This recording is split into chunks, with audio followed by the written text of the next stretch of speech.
Hello everyone, study IQ channel में आप सबका स्वागत है। UPSC mains answer writing practice में आज हम जीएस 3 का एक क्वेश्चन ले रहे हैं which is on the agriculture subsidies. Looking at the current scenario, looking at the tussle between the government and the farmers and the reason behind that. ये काफ़ी इंपॉर्टेंट टॉपिक है एग्रीकल्चर सब्सिडीज़ का, और ये ऐसा नहीं है कि अभी ही टॉपिक ये relevant है. This is a topic which is always relevant with respect to the agriculture, especially for the income of the farmer. And when we talk about the doubling of farmers income, जब हम बात करते हैं कि हम 2022 तक farmers की income double कर देंगे, तो उसमें एग्रीकल्चर सब्सिडीज़ का एक काफ़ी बड़ा रोल होता है। तो क्या है एग्रीकल्चर सब्सिडीज़, किस तरीके से वो इम्पैक्ट करती है, इन सब के बारे में हम क्वेश्चन में डिस्कस करेंगे। मेरा नाम संतोष चौधरी है। अगर आप मुझसे जुड़ना चाहते हैं तो इंस्टाग्राम पे little_simple_बुद्धा के नाम से, या फिर टेलीग्राम पे भी सेम नाम से सर्च करके आप मुझसे जुड़ सकते हैं। एज आई यूजुअली से, please do right the answers. जब तक आंसर्स नहीं लिखोगे परफेक्शन नहीं आएगा। After writing the answer, you can send your answers to me on my Insta handle, or you can also send on the doubts.studyiq@gmail.com पे भी भेज सकते हो। पहला पार्ट ऑफ द क्वेश्चन है, what are the different type of agriculture subsidies given to farmers at the national and state level? State और national level पे, राष्ट्रीय और राज्य स्तर पे फार्मर्स को, किसानों को किन किन तरह की एग्रीकल्चर सब्सिडीज़ दी जाती है। Different type of agriculture subsidies क्या है, जैसे कि आप इरिगेशन पे सब्सिडी दे रहे हो, पावर पे सब्सिडी मिलती है, सीड्स पे, फर्टिलाइजर्स पे सब्सिडी मिलती है। तो डिफरेंट टाइप ऑफ सब्सिडीज़ क्या हैं, this is our first question. हमको इसको सिंपली एक्सप्लेन करना है कि these are the various different kind of subsidies which are given. Second part of the question है हमारा क्रिटिकली एनालाइज। क्रिटिकली एनालाइज का मतलब क्या होता है कि आपको उसके प्रोज एंड कॉन्स के बारे में लिखना है कि बात अच्छी भी है लेकिन इसमें थोड़ी गड़बड़ भी है। ये होता है हमारा क्रिटिकली एनालाइज। क्या क्रिटिकली एनालाइज करना है? The agriculture subsidy regime with the reference to the distortions created by it. Agriculture subsidy जो मिलती है उससे क्या डिस्टॉर्शंस क्रिएट हो रहे हैं, इसको हमको डिस्कस करना है कि क्या सच मतलब एग्रीकल्चर सब्सिडी से अच्छा काम तो हो रहा है लेकिन ये कुछ चीज़ों को डिस्टॉर्ट भी कर रही है। तो ऐसे कौन सी चीज़ें हैं जिसमें डिस्टॉर्ट क्रिएट कर रही है, ये उनके बारे में हमको डिस्कस करना है। क्वेश्चन का फ्रेमवर्क हम बहुत सिंपल रखेंगे। सबसे पहले हम इंट्रोड्यूस करेंगे एग्रीकल्चर सब्सिडीज़ क्या हैं, कब स्टार्ट करी गई थी और क्यों ज़रूरत है। छोटा सा 2-3 लाइन के अंदर इसको लिख के फिनिश कर देंगे।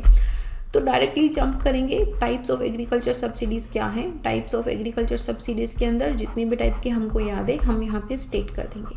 Second part of the question है क्रिटिकली एनालाइज। तो हम क्रिटिकली एनालाइज करेंगे कि ये जो सब्सिडीज़ पर्टिकुलरली दी जा रही हैं इनकी अच्छी बात ये है लेकिन ये वाली डिस्टॉर्शंस भी क्रिएट कर रही हैं। तो इन सब्सिडीज़ के साथ ही में हम इसको लिखते जाएंगे। तो इस तरीके से सिंपल हमारा क्वेश्चन का फ्रेमवर्क होगा। नाउ इस क्वेश्चन के अंदर एग्जांपल्स इंक्लूड करने हैं बहुत सारे। जितने भी आपको किसानों से जुड़े हुए प्रोजेक्ट्स, इनिशिएटिव, स्कीम्स याद आती हैं उन सबको यहाँ पे लिखना है, कोट करना है आपको अगर पावर सब्सिडी से मिला हुआ कोई एग्जाम्पल याद आता है, कोई स्कीम याद आती है तो उसे यहाँ पे कोट करना है। नाउ वन पॉइंट की मैंने इस क्वेश्चन के अंदर स्कीम्स को इंक्लूड नहीं करा है। This is one task I have left for you, और ये मेरा इंटेंशनली ऐसा था कि मैंने इसे स्कीम्स को नहीं इंक्लूड करा है और मैं चाहती हूँ कि आप इस क्वेश्चन का आंसर लिखें और मुझे बताएं। सी देखो, ये यार बहुत न्यूज़ में रह रहा है, ठीक है। इतने टाइम से किसान रोड पे बैठे हैं इतनी ठंड में, they are fighting for the agriculture. तो I think this is one task, this is also one topic जो आप लोग काफ़ी टाइम से पढ़ते जा रहे हो। तो ये एक टास्क मैंने आज सिर्फ आपके लिए रखा है एंड जस्ट टू सी कि how sincerely you are actually looking into it.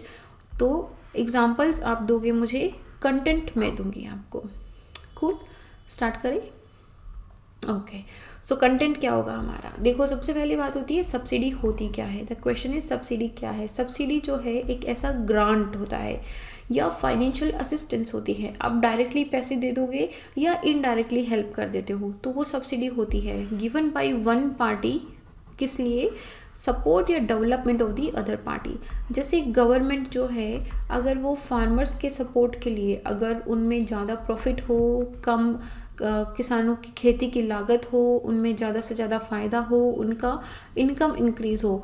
इन सब रीजंस के लिए अगर फाइनेंशियल असिस्टेंस देती है कि हम आपको डायरेक्टली, जैसे पीएम किसान में 6,000 रुपये मिलते हैं, तो डायरेक्टली या फिर इनडायरेक्टली कि चलो हम आपकी ये जो टैक्स आप पे लग रहा है आपसे टैक्स नहीं लेंगे, आप पे टैक्स माफ़ कर देंगे, तो इनडायरेक्टली अगर किसी भी तरह का फाइनेंशियल असिस्टेंस करती है तो उसे बोलते हैं subsidies. Generally subsidies are justified in the presence of positive externalities. Now there are two type of externalities, positive and negative.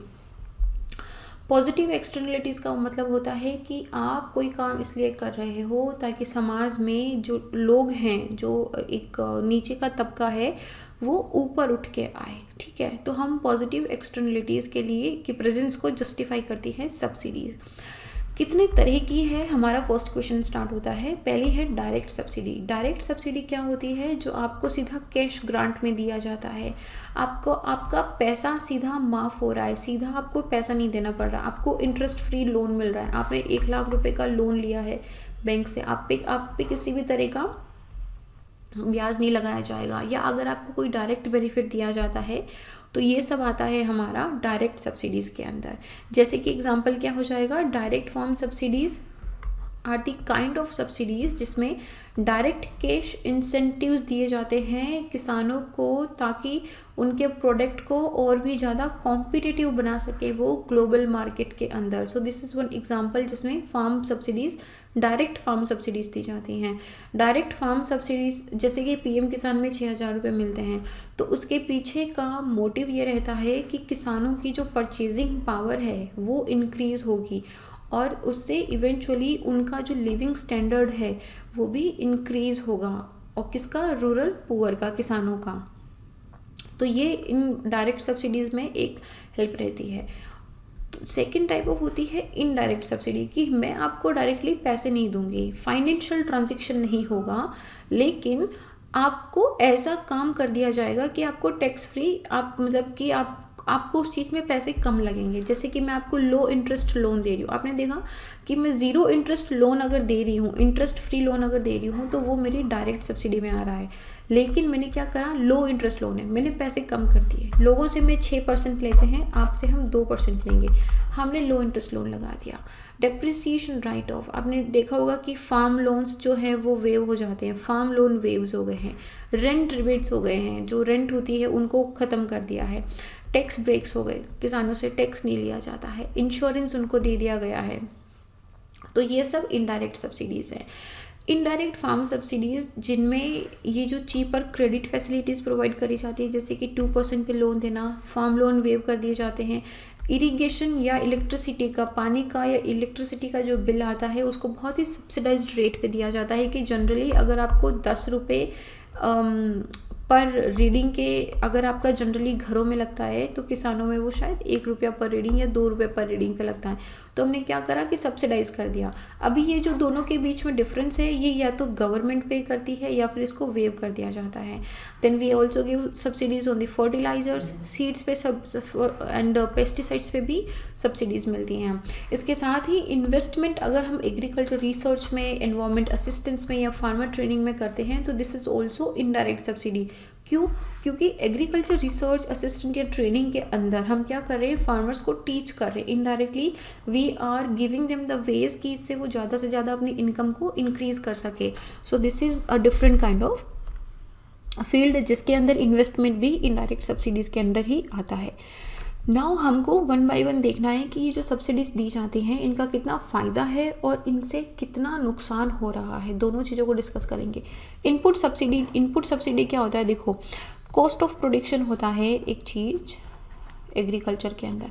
Cost of production में क्या हुआ कि आपने एग्रीकल्चर में कितना इनपुट लगाया है, आपने क्या हुआ, आपने सीड खरीदे, अगर आपका खुद का खेत नहीं है तो आपने रेंट पे लिया है, आपने सीड खरीदा, आप उसके लिए इरिगेशन फैसिलिटी लेके आओगे, आप फर्टिलाइज़र लेके आओगे, फिर आपको पेस्टिसाइड भी लगाना पड़ेगा, आपको लेबर भी लगानी पड़ेगी अगर आपका पूरा नहीं हो रहा है तो।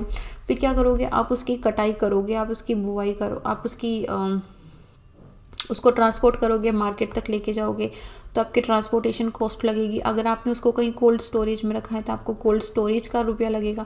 ये सब क्या हो रहा है, आपकी इनपुट कॉस्ट है। इन सब के बाद फिर आप उसे बेचोगे तो आपको कितना पैसा मिला, वो आपका आउटपुट है। तो इनपुट और आउटपुट का डिफरेंस किसान का प्रॉफिट होता है, जो जनरली ज़्यादा होता नहीं है, क्योंकि इन सब चीज़ों में इनपुट में बहुत पैसा लगता है।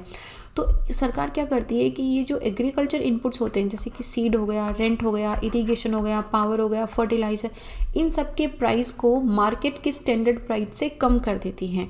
अगर जनरली आप और कोई एक किसान है, अगर मान लो फर्टिलाइज़र लेने जा रहे हो, तो किसान को फर्टिलाइज़र बहुत कम रेट्स पे मिलेगा, वेरेज आप एज ए नॉर्मल पर्सन जो कहीं पे जॉब करते हैं, आपको फर्टिलाइज़र जो नॉर्मल स्टैंडर्ड मार्केट प्राइस है उन पे मिलेगा। तो इसमें काफ़ी सारी सब्सिडीज़ होती हैं डिफरेंट तरह के इनपुट में, जैसे कि फर्टिलाइज़र सब्सिडी है। फर्टिलाइज़र सब्सिडीज़ जो हैं डायरेक्टली फैक्ट्रीज़ को दी जाती हैं, जो फार्म केमिकल फर्टिलाइज़र फैक्ट्रीज़ होती है उनको दी जाती हैं। एंड ये चीप केमिकल या नॉन केमिकल फर्टिलाइज़र्स में डिस्ट्रीब्यूशन करा जाता है। तो इससे क्या होगा कि फार्मर्स को एक चीप इनपुट होगा, क्योंकि आजकल फर्टिलाइज़र सभी डालते हैं। यूरिया, आपने सुना होगा कि यूरिया की घाट डालनी है, तो this has become like an universal fertiliser for every farmer. उसके बाद ही रीजनेबल रिटर्न टू मैन्युफैक्चरर, क्योंकि फर्टिलाइज़र की जो सब्सिडी है वो सीधी मैन्युफैक्चरर के पास जाती है और फार्मर को इसका सीधा प्रॉफिट मिल जाता है। तो इससे फर्टिलाइज़र प्राइसेस में भी स्टेबिलिटी आती है। बहुत बार ऐसा हो सकता है कि जैसे खेती अच्छी हो रही है, फर्टिलाइज़र की डिमांड बहुत अच्छी है, तो फर्टिलाइज़र के प्राइसेस बहुत अप अगर चले गए, तो अगर कोई छोटा किसान है, अगर कोई गरीब छोटी ज़मीन का किसान है, तो उसको वो नहीं खरीद पाएगा। तो वो अगर खरीद नहीं पाएगा, वो फर्टिलाइज़र अपने खेत में डाल नहीं पाएगा, तो उसको और भी ज़्यादा नुकसान होगा। तो फर्टिलाइज़र सब्सिडी से क्या है कि it is giving a stability in the fertiliser prices stable रहते हैं, चाहे डिमांड इंक्रीज़ हो जाए, और ये फार्मर्स को अवेलेबिलिटी भी करता है। बहुत ये this is a very important, listen to this. Subsidies are granted through lifting the tariff on the import of the fertiliser. जैसे कि मान लो फॉरेन से अगर कोई फर्टिलाइज़र का पूरा एक बैच आ रहा है, ये जनरली 100 रुपये का मिलता है, लेकिन सरकार हमारे, आपको पता है कि इंपोर्ट ड्यूटी लगती है, हमारा टैक्स लगता है, इंपोर्ट ड्यूटी में उन्होंने 30 रुपये इस पर लगा दिए, तो इंडिया में आते आते ये 130 रुपये का हो गया। तो ये 130 रुपये क्या होगा, किसान को भारी पड़ेगा। तो सरकार ने क्या करा कि बोला कि भाई ठीक है, मैं ये 30 रुपये का जो इंपोर्ट ड्यूटी जो टैक्स लगा रहा हूँ, टैरिफ लगा रहा हूँ, उसको मैं हटा दूंगा, अब आपको वो 100 रुपये का ही पड़ेगा। तो ये 30 रुपये जो हटा दिए हैं, this is also a kind of fertiliser subsidy.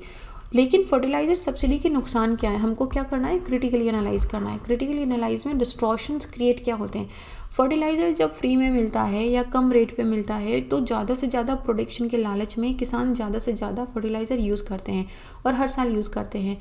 अपने खेत को रेस्ट नहीं देते हैं, क्रॉप रोटेट नहीं होती है, फार्म रिजनवेट नहीं होता है, और एक्सेसिव यूज की वजह से कंटिन्यूसली लैंड डिग्रेडेशन इंक्रीज़ हो रहा है। जो सॉइल है उसकी सैलिनिटी इंक्रीज़ हो रही है, सॉइल ख़राब हो रही है, सॉइल की जो प्रोडक्टिविटी है वो कंटिन्यूसली कम होती जा रही है। इसके साथ ही ये है केमिकल की वजह से, ये केमिकल जब पानी में घुल के जब रिवर्स में जाता है या फिर जब ग्राउंड वाटर के साथ मिल जाता है, तो यहाँ पे ये रिवर या वाटर पॉल्यूशन भी इंक्रीज़ करता है। इसके साथ ही कहीं ना कहीं ये यूरिया जो है खाने में भी जाता है, इसीलिए आजकल आपने देखा होगा कि ज़्यादा ऑर्गेनिक खाने पे जोर दिया जा रहा है कि ऑर्गेनिक में केमिकल्स नहीं होते हैं, कि इनमें केमिकल्स ना हो। एंड दूसरा है कि diversion of urea from the non agriculture use भी होता है। यहाँ से क्या होता है कि बहुत सारे लोग जो यूरिया अपनी फैक्ट्री में किसी दूसरे तरह के प्रोडक्शन के लिए काम करते हैं, वो फार्मर्स के थ्रू, फार्मर्स को बोल के कि हम आपको थोड़े पैसे एक्स्ट्रा दे देंगे, आप अपने थ्रू हमारा यूरिया खरीद लो। क्यों? क्योंकि फार्मर्स को सब्सिडाइज रेट पे मिलता है। तो ये इसके डिस्टॉर्शंस हैं, इससे ये नुकसान हो रहा है। सेकेंड टाइप है वाटर या इरीगेशन सब्सिडी। नाउ किसानों को जनरली जो गवर्नमेंट है वो प्रॉपर इरिगेशन फैसिलिटीज़ प्रोवाइड करने के लिए सब्सिडी देती है। आपको पता है कि 68% तक का हमारा जो एग्रीकल्चर है वो मॉनसून बेस्ड है। तो रेस्ट का जो एग्रीकल्चर है उस पर अभी इरिगेशन को और भी ज़्यादा इंक्रीज़ करने के चांसेस भी चल रहे हैं। नाउ बाकी का ये इरिगेशन फैसिलिटी पे क्या होता है कि देखो, जब से ग्रीन रेवोल्यूशन आया है और जब से हमने हाई यील्ड सीड्स पे बात करना स्टार्ट कर दिया है, दे नीड मोर वाटर, और वाटर इंटेंसिव क्रॉपिंग भी बहुत बहुत ज़्यादा हो गया, जैसे कि ऐसे एरिया जैसे सेमी एरिड एरियाज़ हैं, हमारा श्री गंगानगर का एरिया हो गया, राजस्थान का एरिया, पंजाब हरियाणा का एरिया, ये सेमी एरिड एरिया में आता है, लेकिन फिर भी यहाँ पे वाटर इंटेंसिव क्रॉपिंग होती है। तो इनको वाटर इंटेंसिव क्रॉपिंग में क्या, उस क्रॉप को ज़्यादा से ज़्यादा पानी चाहिए, उनको बहुत पानी चाहिए होता है सर्वाइवल के लिए, तो उसको ज़्यादा पानी देने के चक्कर में दे नीड मोर इरीगेशन, उनको इरीगेट करना पड़ता है। तो यहाँ पे इरीगेशन सब्सिडी दी जाती है। और इरीगेशन सब्सिडी क्या है, इट इज़ अ डिफरेंस किसके बीच में, between operating and maintenance cost of the irrigation infrastructure in the state और फार्मर्स से क्या इरिगेशन चार्जेस लिए गए हैं। स्टेट को उस इरिगेशन फैसिलिटी, इरिगेशन इंफ्रास्ट्रक्चर को मेंटेन करने में, ऑपरेट करने में कितना पैसा लगता है, माइनस फार्मर्स को कितना पैसा देना पड़ रहा है, that difference is given known as the irrigation. And similarly ये जो वर्क है, जैसे कि this is done through the public good, जैसे कनाल्स के थ्रू, डैम्स के थ्रू, ये जैसे इंदिरा गांधी कनाल है, इससे पानी जाता है, सो ये गवर्नमेंट कंस्ट्रक्ट करती है। उसके बाद में देखो कंस्ट्रक्ट करती है मतलब पैसा तो लगा, और जब पैसा लगता है तो उसको वापस भी हमको अर्न भी करना पड़ेगा। लेकिन ये जो चार्जेस हैं, जो इरिगेशन फैसिलिटी दी जा रही है, वो फार्मर्स को बहुत ही लो और ऑलमोस्ट नो प्राइजेस पे दी जाती है कि आप फ्री में यूज़ करो ताकि आपका इरिगेशन अच्छा हो और आपकी पैदावार अच्छी हो। लेकिन ये जो चीप प्राइवेट इरिगेशन इक्विपमेंट्स भी यूज़ करते हैं, जैसे कि पंप हो गए, सोलर पंप्स हो गए, इनके द्वारा भी, इन पे भी जो सब्सिडी मिलती है, that is also considered as the water और इरिगेशन सब्सिडीज़।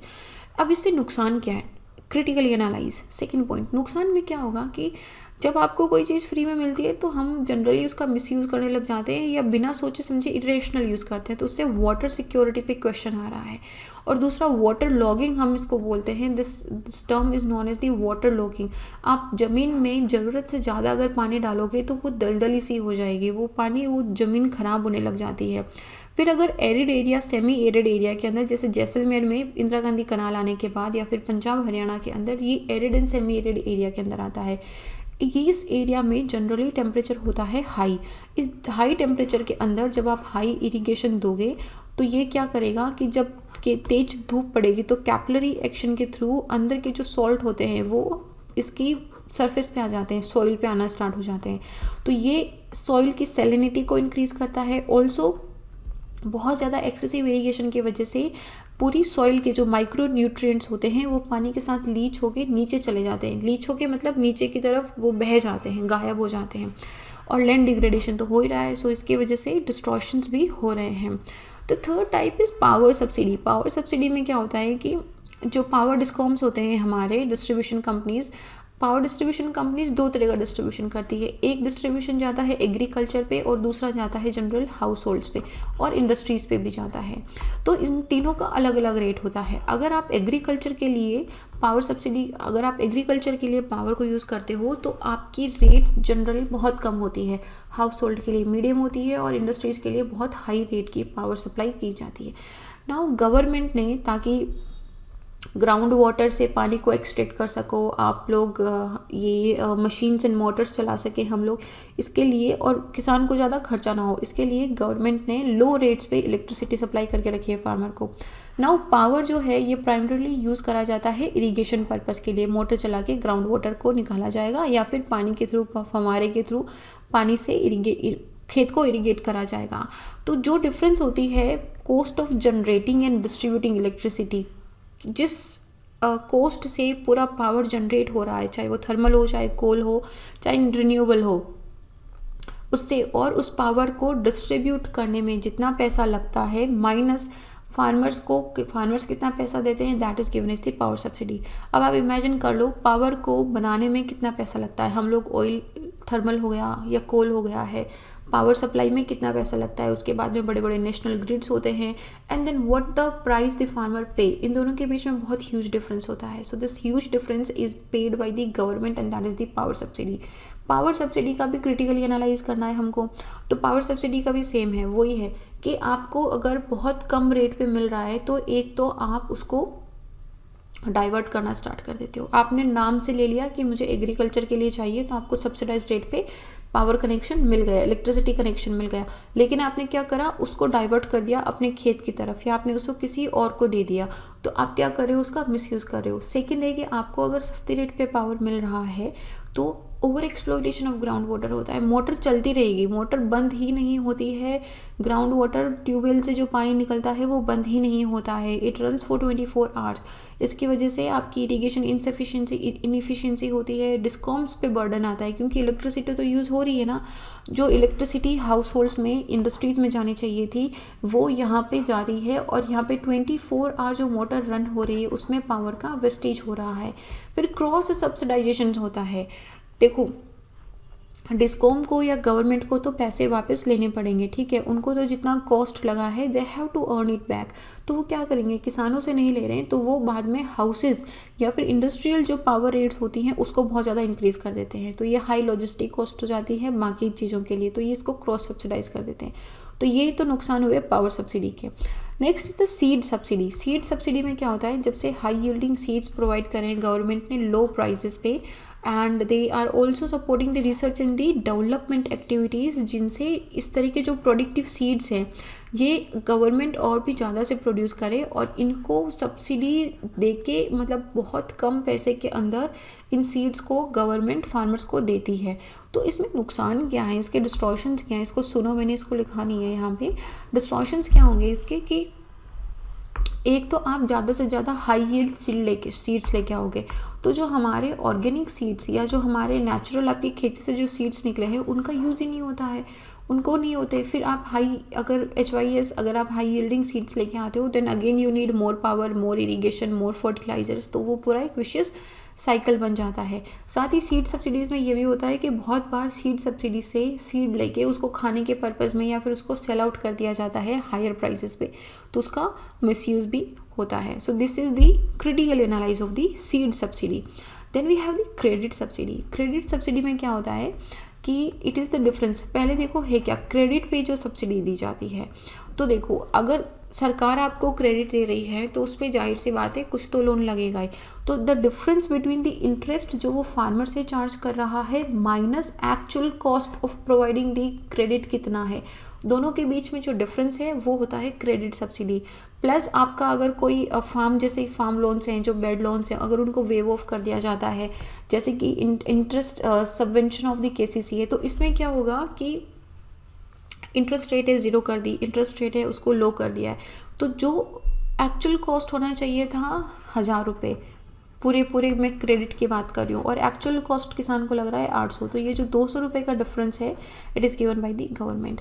तो अवेलेबिलिटी ऑफ द क्रेडिट एक मेजर प्रॉब्लम है पुअर फार्मर के लिए कि they don't have money to invest in the agriculture. तो उसको उसी मेजर चैलेंज को फाइट करने के लिए कि वो कैश स्ट्रैप्ड ना हो जाए, वो कहीं ऐसा ना हो कि अपनी ज़मीन गिरवी रख के, या sometimes they don't have the collateral, उनके पास कुछ नहीं होता है जिसको गिरवी रख के या जिसके पेपर्स दिखा के वो पैसे उठा सके, तो ऐसे में उनको बिना कोलेट्रल के, बिना कुछ चीज़ गिरवी रखे हुए उनको पैसे भी मिलते हैं। तो ऐसे में मनी लेंडर की एक्टिविटीज़ भी आ जाती हैं। तो उनमें मनी लेंडर में क्या होता है कि वो हाई रेट चार्ज करते हैं और वो पैसे के लिए उनको सप्रेस भी करते हैं, लेबर भी बना लेते हैं। तो इन सारों को कम करने के लिए सरकार ने क्रेडिट सब्सिडी देना स्टार्ट करा कि सरकार आपको पैसे देगी बैंक से कम। अगर कोई मनी लेंडर आपको 10% पे दे रहा है तो सरकार आपको 2%, 4% पे सब्सिडी देगी। तो ये क्रेडिट सब्सिडी है ना। क्रेडिट सब्सिडी से क्या होता है कि पूरे इनफैक्ट सारी सब्सिडीज से ना आपको फाइनेंशियल बर्डन जाता है गवर्नमेंट पे फाइनेंशियल बर्डन कैसे जाएगा कि इवेंचुअली उस चीज़ का पैसा तो लगा है ना, वो चीज़ अगर आप 800 में खरीद रहे हो का मतलब ये नहीं है कि वो 800 में बनी तो वो 1000 में है ना, तो 200 रुपये ये सरकार को देने पड़ेंगे, तो सरकार पे ये फाइनेंशियल बर्डन आता है और वो हमारे जो फिस्कल डिफिसिट है उसको भी इंक्रीज़ करता जाता है। नाउ क्रेडिट सब्सिडी से डिस्टॉर्शंस जो क्रिएट होते हैं उसमें एक तो क्रेडिट डिसिप्लिन बहुत बड़ा था। इफ़ यू रिमेंबर कुछ साल पहले फार्म लोन को वेव ऑफ कर दिया गया था, तो वहाँ पे एक बहुत बड़ा क्वेश्चन मार्क आ रहा था क्रेडिट डिसिप्लिन, कि अगर कंटिन्यूसली ये करते जाएंगे तो हर बार किसान ये उम्मीद करेगा कि यार पैसे ले लो, सरकार से लोन वेव ऑफ करवा लेंगे। तो this shows a credit in discipline. ये बहुत गलत चीज़ होती है पूरी कंट्री के फाइनेंशियल सिस्टम के लिए, बैंक के सिस्टम के लिए और किसानों के खुद के डिसिप्लिन के लिए भी। फिर NPS जनरेट हो जाते हैं, नॉन परफॉर्मिंग एसेट्स होते हैं, क्योंकि बैंक के पास पैसे नहीं बचेंगे। बैंक के पास देखो, एक तो बैंक ने लो इंटरेस्ट के अंदर लोन दिया और फिर वो लोन अगर रिटर्न नहीं होता है तो बैंक के पास पैसे नहीं बचेंगे कि वो बाकी जो मैन्युफैक्चरिंग इंडस्ट्रीज़ हैं या जो बाकी सर्विस सेक्टर है जहाँ पे उनको देना चाहिए, जो स्टार्टअप्स हैं और जहाँ पे वाकई में पैसे की बहुत ज़्यादा ज़रूरत है, उन पे दे ही नहीं पाएंगे क्योंकि बैंक के पास पैसे नहीं होते हैं। बेड लोन्स होते हैं, जो हाउस होल्ड्स होते हैं उनको लो रिटर्न देते हैं, उन पे कम इंटरेस्ट दिया जाता है विच इज़ मच नीडेड क्योंकि इट सेव्स पुअर फार्मर। हालांकि देखो ये ज़रूरी भी है, credit subsidy is important also. I am not at all saying कि क्रेडिट सब्सिडी नहीं दी जानी चाहिए, but we are also talking about the critically analyse part, so we are just talking about the negative parts also कि credit subsidy से negative portion क्या हो सकता है। So this was the credit. The second type is price subsidy. Price subsidy में क्या होता है, देखो this is a fight between MSP and PDS। Okay, MSP आपको पता है मिनिमम सपोर्ट प्राइस, इन PDS पब्लिक डिस्ट्रीब्यूशन। सो इसमें देखो सरकार जो है, आपने जो ग्रेन लिया, जो फूड ग्रेन्स फार्मर्स लेके आते हैं उसको सरकार FCI के थ्रू प्रोक्योर कर लेती है और सरकार एक मिनिमम रेट देती है MSP। दिस यू नो कि फार्मर ने अपना जो अनाज है वो निकाला, फिर उसको लेके फाइनली वो मार्केट पे अपनी जो लोकल मंडी है PMCs वहाँ पे गए, वहाँ पे उन्होंने इसको MSP पे बेचा। अगर कोई भी नहीं लेगा तो सरकार लेगी मिनिमम सपोर्ट प्राइस पे, और वो कौन लेता है सरकार के थ्रू, FCI लेता है। ये हमारा food corporation of India. Now food corporation क्या करता है, इसी जो इन्होंने प्रोक्योर करा है, इसी प्रोक्योरमेंट को वो PDS के थ्रू डिस्ट्रीब्यूट कर देते हैं या फिर किसी ट्रेडर्स को सेल कर देते हैं। नाउ MSP हमने खरीदी है बहुत कम पे और PDS हम बेच रहे हैं वापस बहुत कम पे, मिनिमम प्राइसेस पे, 1 रुपये किलो, 5 रुपये किलो पे बेचते हैं। सो ये मार्केट प्राइसेस इतने लो होते हैं that farmers will have to bear the losses instead of the making profit. इसीलिए सरकार MSP लेके आती है कि यार आपको मिनिमम इतना प्राइस तो मिलेगा ही, इससे कम मार्केट में प्राइस नहीं रखेगा। अगर कोई इसे ऊपर नहीं खरीद रहा है तो कम से कम इतने MSP पे तो हम खरीदेंगे। नाउ इन दोनों के बीच में जो डिफरेंस है पर यूनिट सब्सिडी, वो ग्रांट करी जाती है फार्मर को सरकार के द्वारा। Now the price at which the government buy the crop from the farmer is known as the procurement price, जिसको हम MSP भी बोलते हैं, प्रोक्योरमेंट कराए। और उसके बाद में इसको प्रोक्योर FCI के बाद क्या होगा, यहाँ पे सरकार ने FCI से अनाज को खरीद लिया, सरकार के थ्रू FCI के पास अनाज चला गया। अब ये FCI क्या करेगा, स्टेट्स के पास भेजता है और स्टेट्स के थ्रू ये जो PDS होते हैं, हमारे जो राशन सेंटर्स होते हैं, वहाँ से ये गरीब लोगों में बांट दिया जाता है। तो इसके काफ़ी सारे डिस्ट्रॉयशंस हैं, जैसे कि सबसे पहला है कि जो FCI है ये एक लिविंग एटम बॉम्ब है यहाँ पे। कैसे, क्योंकि इसके पास 2 lakh crore, listen very carefully, FCI 2 lakh crore के घाटे में चल रहा है। आज नहीं तो कल ये 2 लाख करोड़ रुपए सरकार को देने पड़ेंगे। हो क्या रहा है कि सरकार ने खरीद लिया। Now it has made mandatory कि अगर किसान अनाज लेके आएगा तो सरकार उसको खरीदेगी मिनिमम सपोर्ट प्राइस पे।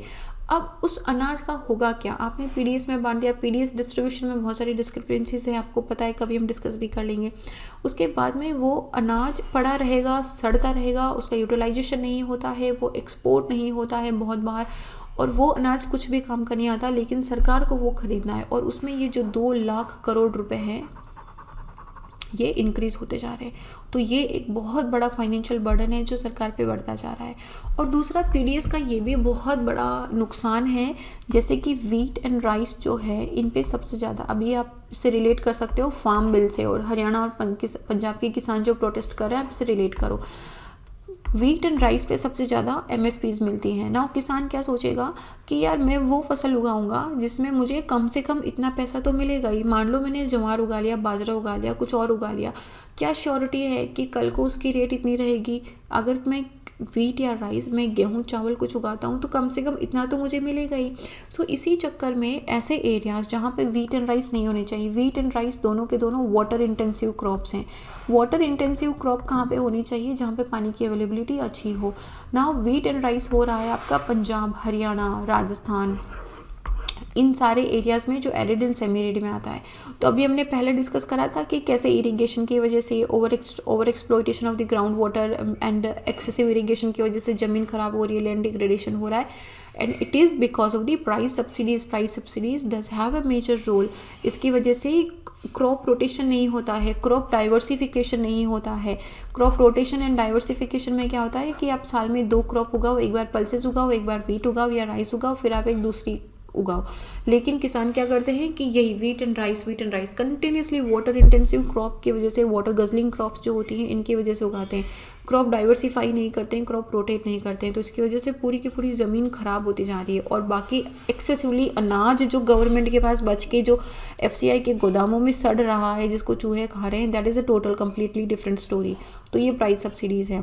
Then we have the infrastructural subsidies. As such I am not at all against the infrastructural subsidies, क्योंकि देखो किसान के पास सारा ऐसा नहीं होता सामान, या सारा वो ऐसा प्रोडक्शन नहीं करता है कि वो सीधा ले जाके मार्केट में बेच देगा और वो ख़राब नहीं होगा। Sometimes there are very perishable things. तो पेरिशेबल थिंग्स को मार्केट तक पहुंचाने के लिए they need good road, good storage facility, power, transportation, cold storage, they need cold storage. तो ये कोल्ड स्टोरेज का फैसिलिटी अभी है नहीं, लॉजिस्टिक्स हमारा इतना अच्छा है नहीं, तो इसके चक्कर में हर साल लगभग if I am not wrong in some lakh crore, हाँ 2 लाख करोड़ का जो फसल है वो हर साल ख़राब हो जाता है। तो द पॉइंट इज़ कि ये 2 लाख करोड़ का फसल जो हर साल ख़राब हो रहा है क्योंकि हमारे पास कोल्ड स्टोरेज फैसिलिटी नहीं है। तो how come we just once invest into the cold storage facility और उस 2 लाख करोड़ को हर साल हम बचा लें और फिर उसको इन्वेस्ट करें। तो यहाँ पे गवर्नमेंट रिस्पॉन्सिबिलिटी लेती है पब्लिक गुड को देने की, और कि इंडियन फार्मर को लोअर प्राइसेस पे चार्ज करके ये इंफ्रास्ट्रक्चरल सब्सिडीज़ जो है, ये इंफ्रास्ट्रक्चर जो है वो प्रोवाइड करा जाएगा, लेकिन वो प्रोवाइड हो नहीं रहा है। तो infrastructural subsidy is one thing जो अभी इतना बूम में है नहीं, मतलब दी नहीं जा रही है इन जनरल। एक्सपोर्ट सब्सिडी में क्या होता है कि सरकार